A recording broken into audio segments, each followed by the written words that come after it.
Bismillahirrahmanirrahim. Assalamualaikum warahmatullahi wabarakatuh.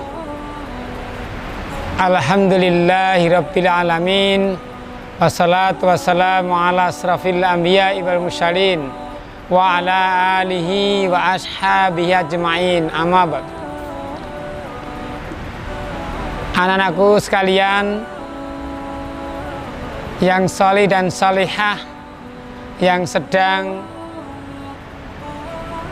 menonton atau mengikuti pesantren Ramadan SD Muhammadiyah tahun 1441 Hijriah ini, khusus untuk kelas 5 yang Pak Guru banggakan, dan mudah-mudahan kita semua disayang oleh Allah Subhanahu wa Ta'ala. Pertama kali Pak Guru sapa, apa kabar anak sekalian yang sedang berpuasa bersama keluarga di rumah dalam keadaan yang mungkin sama-sama kita sedang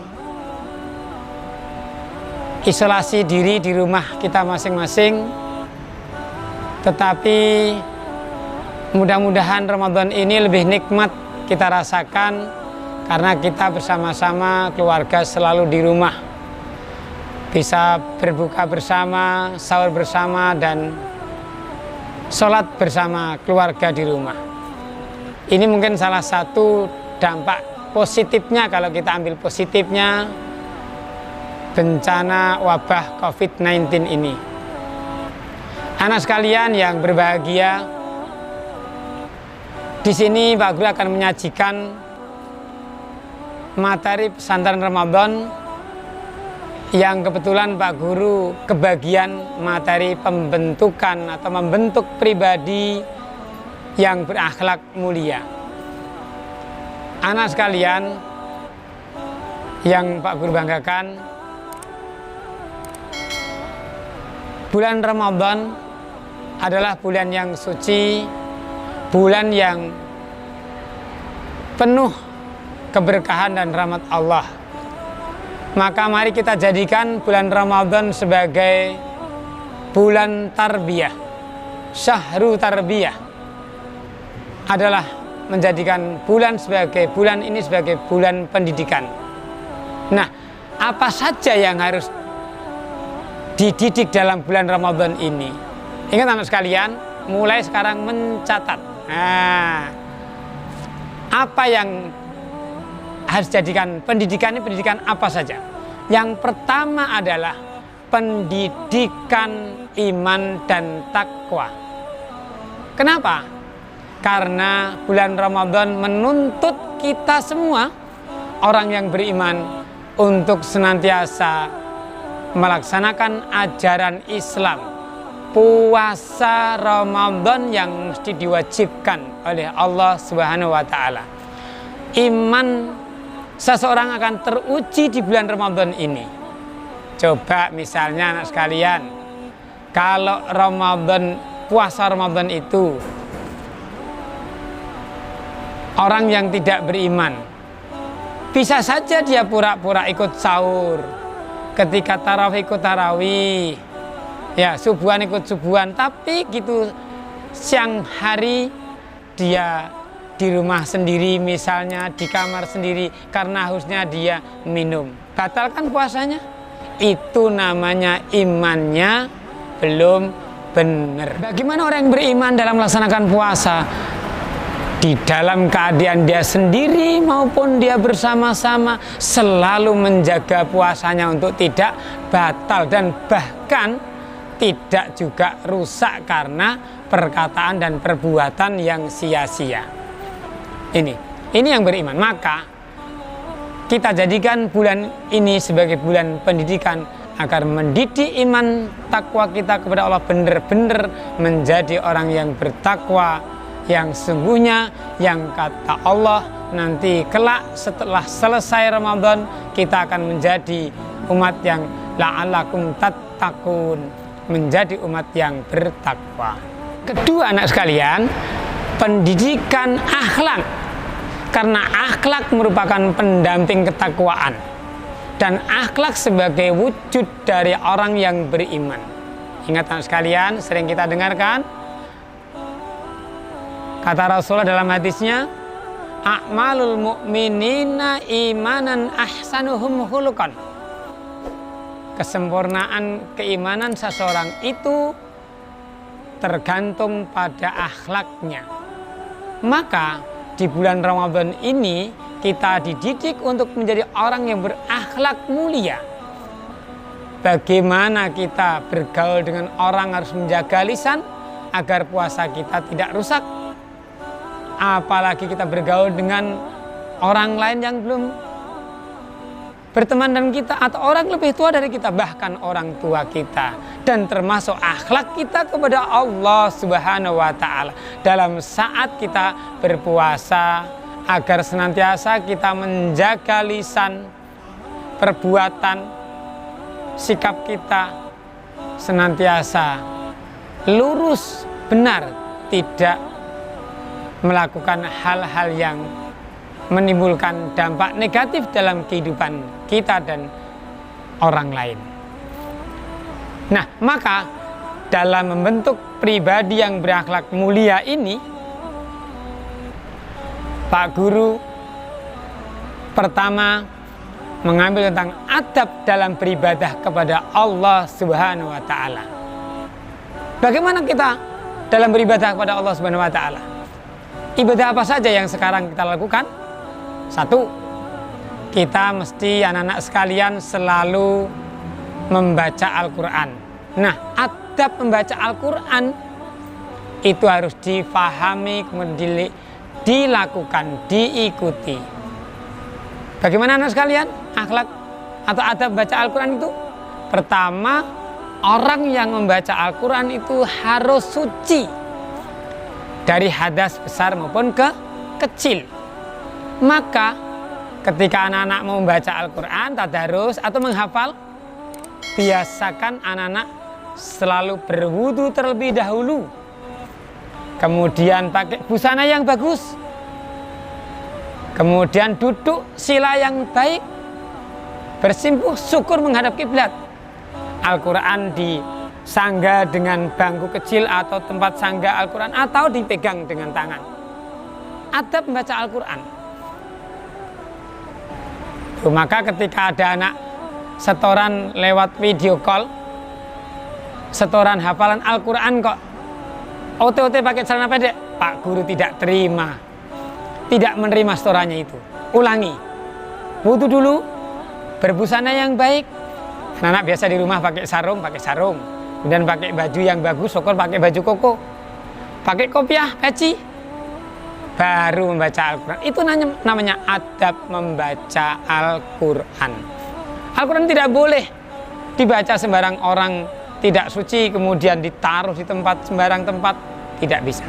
Al-Quran sumber hidayah, Al-Quran itu tempat sumbernya hukum. Itu firman Allah, tidak bisa kita sia-siakan. Maka akhlak atau adab dalam beribadah yang pertama itu harus suci. Mau sholat, membaca Al-Quran harus suci dari hadas besar dan kecil. Hadas kecil dengan cara berwudu. Anak-anak sudah biasa berwudu dan bisa, sudah pintar, maka selalulah berwudu. Termasuk, nah ini, wudu itu bagian dari ikhtiar untuk menghindari COVID-19. Nah, ada peneliti itu. Ada peneliti, seorang dokter yang dari mana, Amerika pada mana itu, menyatakan bahwa orang Islam itu akan terhindar dari COVID-19 karena bersucinya sehari semalam itu minimal 5 kali bertangan dan basuh muka. Apalagi kalau wudunya sering, mau baca Al-Quran wudu, mau sholat wudu, habis mandi wudu, banyak sering kali wudu.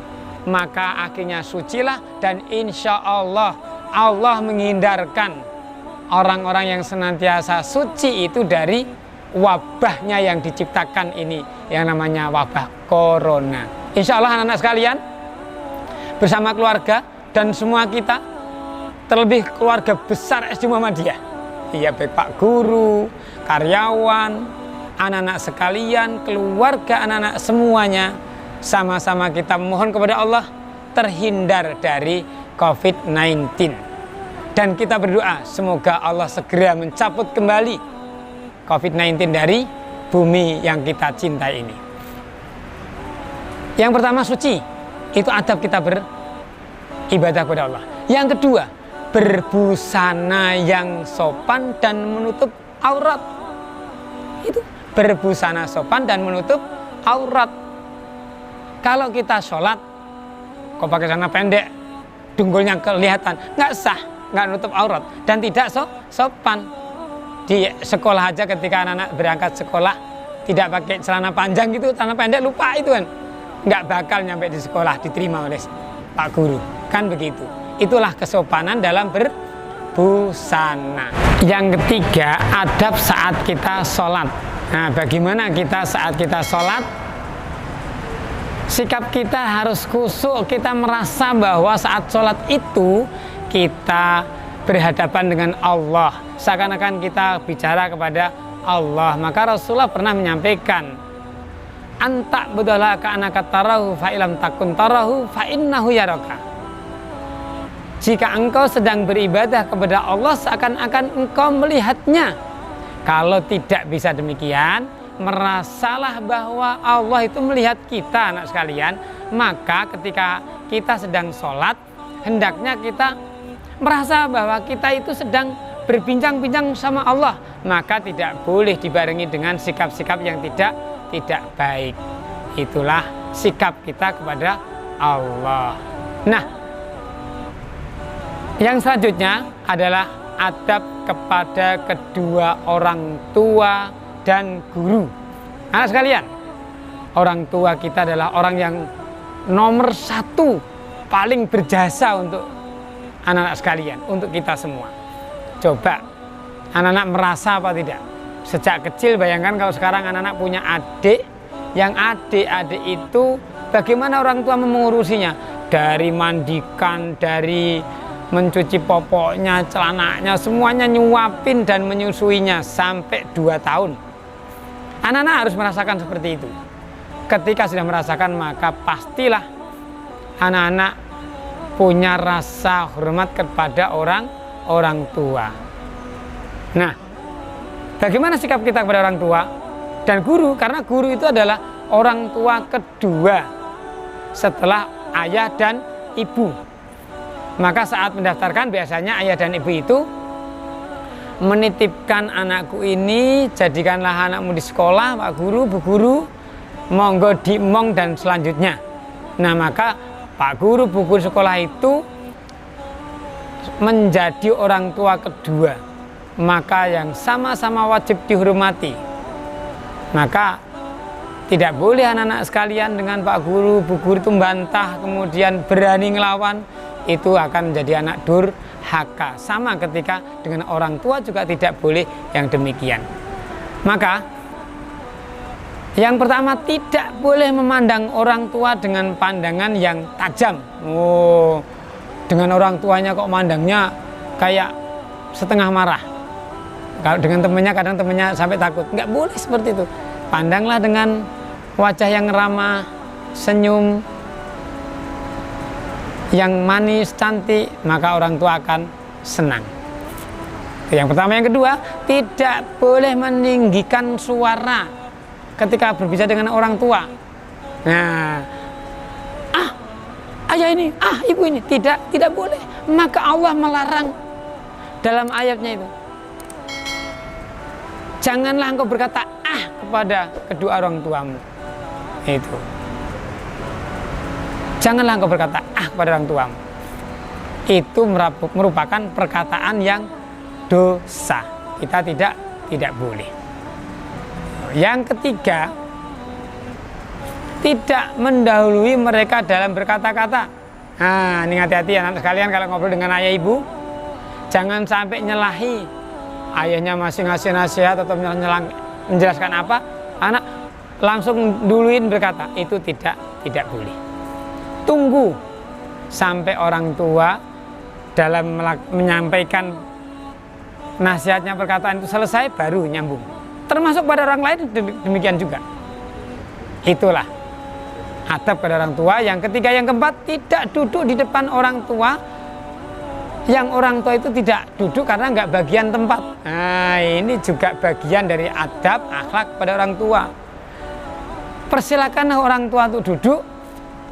Anak-anak lebih baik yang berdiri. Ini kalau udah anak besar ya, kalau kecil biasanya ya duduk duluan.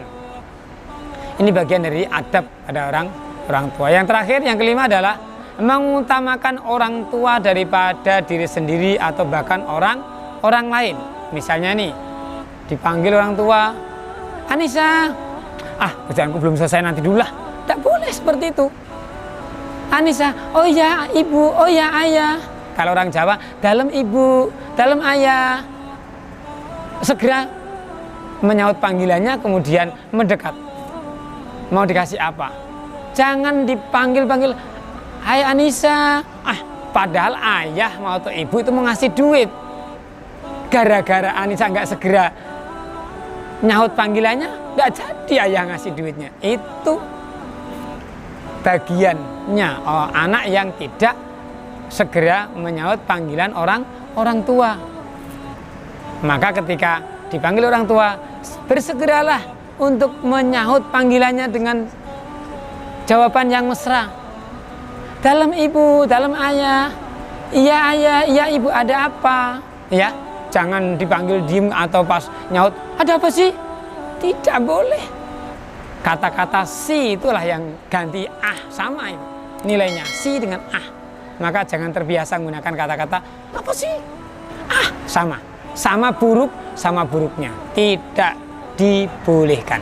Itulah adab kita kepada Allah, Tuhan Rabbul Alamin. Harus kita jaga agar kita diberi apa yang kita inginkan. Dan Ramadan ini kita berpuasa dinilai oleh Allah puasa yang benar, kemudian kelak menjadi hamba yang mutakun. Kedua, akhlak kepada orang tua dan guru agar juga dijaga agar kita dipuji oleh orang tua dan guru, karena memang akhlak anak-anak itu mulia.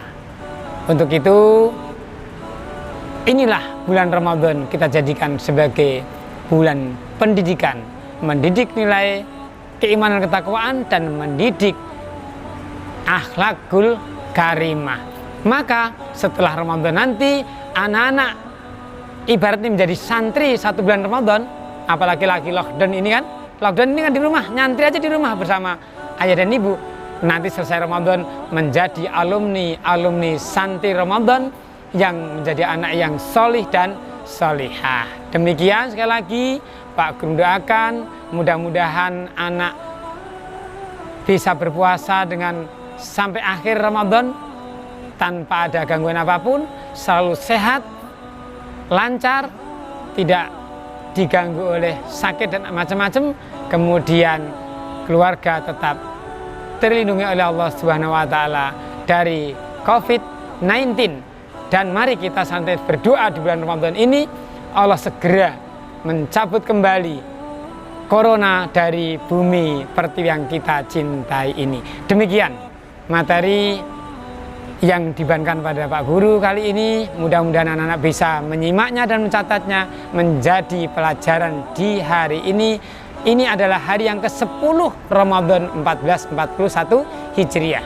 Mudah-mudahan anak juga sudah mendapat 10 juz dalam bertadarus. Demikian kurang lebihnya, mohon maaf. Aku qouli hadza wastaghfiru innahu ghafurur rahim. Wassalamualaikum warahmatullahi wabarakatuh.